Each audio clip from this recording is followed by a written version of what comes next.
चंद्रमा और शनि जब एक साथ किसी घर में बैठ जाते हैं तो उससे इमोशनल हैवीनेस बढ़ जाती है ज़िंदगी में। और उसके अलावा कुछ लोग डिप्रेशन का भी शिकार हो जाते हैं अगर चंद्रमा आपका वीक हो या क्रूर ग्रहों से और ज़्यादा प्रभावित हो। चंद्रमा बाकी ग्रहों के साथ कैसे कैसे बिहेव करता है और आपकी कुंडली पे क्या इफेक्ट करता है, आइए इस वीडियो में डिटेल में जानेंगे। लेकिन ये ध्यान रखें कि चंद्रमा जिस जिस ग्रह के साथ बैठता है वो एक युति होती है, लेकिन चंद्रमा कितना स्ट्रांग है, उसकी डिग्री कैसी है, क्या वो कंपास तो नहीं है सूर्य से, ये वाले पैरामीटर्स भी देखने होते हैं। और इवेंचुअली स्थिति कैसी भी हो, अच्छे घर में बैठा है या बुरे घर में बैठा है, उन चीज़ों से भी इफेक्ट होगा। तो आइए बिना कुछ वक्त ज़ाया किए सीधा वीडियो शुरू करते हैं चंद्रमा और बाकी ग्रहों के साथ उसकी युति। आज हम बात करेंगे चंद्रमा, मून, जब ये दूसरे ग्रहों के साथ बैठता है तो किस तरीके से आपकी कुंडली पे और आपके लाइफ पे चेंजेस लाता है। सबसे पहले हम देखते हैं चंद्रमा जब शुक्र के साथ बैठता है। जब चंद्रमा और शुक्र एक साथ बैठते हैं तो इस तरीके के जो लोग हैं जिनकी कुंडली में ये योग है, उनके केस में उनकी क्रिएटिविटी बेहतर होगी। वो आर्टिस्टिक हो सकते हैं, आर्ट की फील्ड से बिलोंग कर सकते हैं, कभी कभी वो म्यूज़िक या उन चीज़ों में म्यूज़िक डांस में भी इंटरेस्टेड हो सकते हैं। और इसमें इम्पॉर्टेंट ये हो जाता है कि अगर चंद्रमा और शुक्र सही घर में प्लेस्ड हैं तो एक्सट्रीमली आपको रोमांटिक भी बना देते हैं। ये चंद्रमा और शुक्र एक साथ आते हैं, मोस्ट केसेस में ये रोमांस फुलफिलिंग भी होता है, अधूरा प्यार नहीं होता है अनलेस कि ये दोनों त्रिक भाव में बैठे हैं। उसी तरीके से अगर हम देखें चंद्रमा और मंगल को एक साथ, तो ये होता है चंद्र मंगल योग। चंद्र मंगल योग जो ये नाम है, इसमें अगर इनकी प्लेसमेंट अच्छी है तो ये सही घर में बैठे हैं तो ये आपको बहुत ज़्यादा धन भाव, पैसा, वेल्थ, इन सब चीज़ों से आपको प्रभावित करेंगे। प्लस ऐसे लोग जनरली पैशनेट बहुत होंगे, वो किसी भी घर में हो लेकिन पैशनेट होंगे ये लोग बहुत।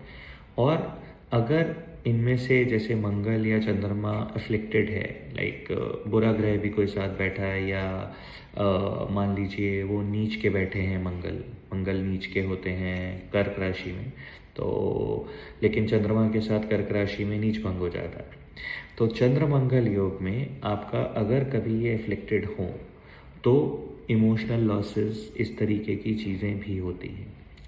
तीसरा हम देखते हैं चंद्रमा के साथ जुपिटर। ये एक बहुत अच्छा योग माना जाता है, प्लेसमेंट ऑफ कोर्स देखना पड़ता है, लेकिन अच्छा योग इसलिए क्योंकि ये आता है, इसको गज केसरी योग भी कहते हैं। और इसमें ये हो जाता है कि जुपिटर जो है वो ओवरऑल एक विजडम का कारक है, तो मन की इच्छा पूर्ति और साथ में ज्ञान, विजडम, ये एक बहुत अच्छा योग बनाता है आपकी लाइफ में, आपको इमोशनली बैलेंस्ड और वाइबल डिसीजंस लेने के लिए। नेक्स्ट हम इसमें अब बात करेंगे बुध की। जब चंद्रमा बुध के साथ बैठता है तो ये बुधादित्य योग बन जाता है।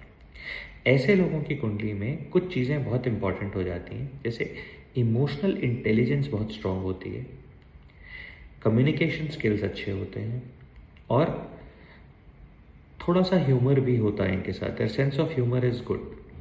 लेकिन अगर ये एफ्लिक्टेड हो कॉम्बिनेशन, तो ये वही लोग हैं जो ओवर थिंकिंग का भी शिकार होते हैं।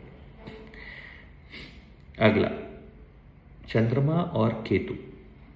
केतु और चंद्रमा जब साथ बैठते हैं, केतु डिटैचमेंट का कारक है, तो आमतौर पे ऐसे लोग खुद को आइसोलेटेड फील करते हैं, कंफ्यूज्ड फील करते हैं। अब किस घर में बैठा है कभी कभी उस चीज़ से रिलेटेड होता है। कुछ लोगों के अगर ये सातवें घर में बैठ जाते हैं तो वहाँ पे ये आपको स्पाउस से रिलेटेड कंफ्यूज्ड फीलिंग देते हैं। अगर ये मान लीजिए 10th हाउस में बैठ जाते हैं तो ये आपके करियर में हमेशा कंफ्यूजन बना के रखते हैं। और अगर ये इस तरीके से हो कि ये इनमें से कोई ख़राब घर में भी बैठा हो प्लेसमेंट वाइज, तो ये और ज़्यादा मुश्किल हो जाता है, क्योंकि ये आपकी थोड़ी सी इमोशनल स्टेबिलिटी को भी इफ़ेक्ट करने लगता है। इसके बाद आया चंद्रमा और शनि। तो चंद्रमा और शनि में ये होता है, ये बनाता है विष योग। चंद्रमा और शनि के एक साथ होने से इमोशनल हैवीनेस फील करेंगे ये लोग, जिनकी कुंडली में ये एक साथ है। जनरली चीज़ों को थोड़ा सा दिल पे ज़्यादा ले लेते हैं। उसमें ये देखना है कि शनि कितना स्ट्रांग है या चंद्रमा कितना स्ट्रांग है। लेकिन अगर किसी भी वजह से चंद्रमा वीक है विष योग में, तो ऐसे लोग प्रो डिप्रेशन ज़्यादा होते हैं। वो बहुत जल्दी एंजाइटी और डिप्रेशन जैसी चीज़ों में पहुंच जाते हैं। और आखिरी ग्रह का कॉम्बो है सूर्य। चंद्रमा और सूर्य जब एक साथ होते हैं तो ये अमावस्या योग कहलाता है। जैसे कि नाम से जाहिर है कि सूर्य जो है वो अपनी पूरी प्रकोप से चंद्रमा पे हावी हो जाता है। इनका दोनों का बल देखना होगा, दोनों की प्लेसमेंट भी देखनी होगी। और मोटा मोटा ऐसे जातकों के केस में डिसिप्लिन ओवर रूल्स इमोशंस। तो आप ज़्यादा चीज़ें लॉजिक से करनी प्रेफर करते हो in comparison to just the emotions. और आखिरी ग्रह बचा राहु।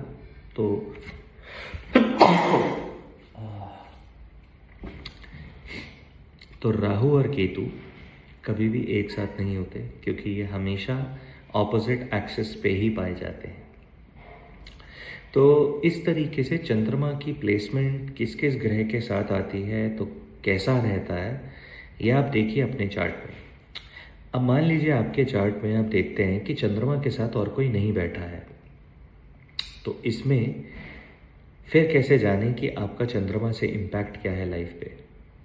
उसमें ये भी देखना ज़रूरी है कि चंद्रमा से पहले घर में कोई बैठा है या बाद में कोई बैठा है या दोनों में कोई नहीं बैठा है, तो वो भी अलग योग बनाते हैं। उसके लिए एक अलग वीडियो बनाएंगे। लेकिन अभी के लिए चंद्रमा के इन चीज़ों का ध्यान रखें कि आपकी किस चीज़ के साथ युति बन रही है, तो उस तरीके के इम्पैक्ट आपकी लाइफ में ज़्यादा दिखेंगे।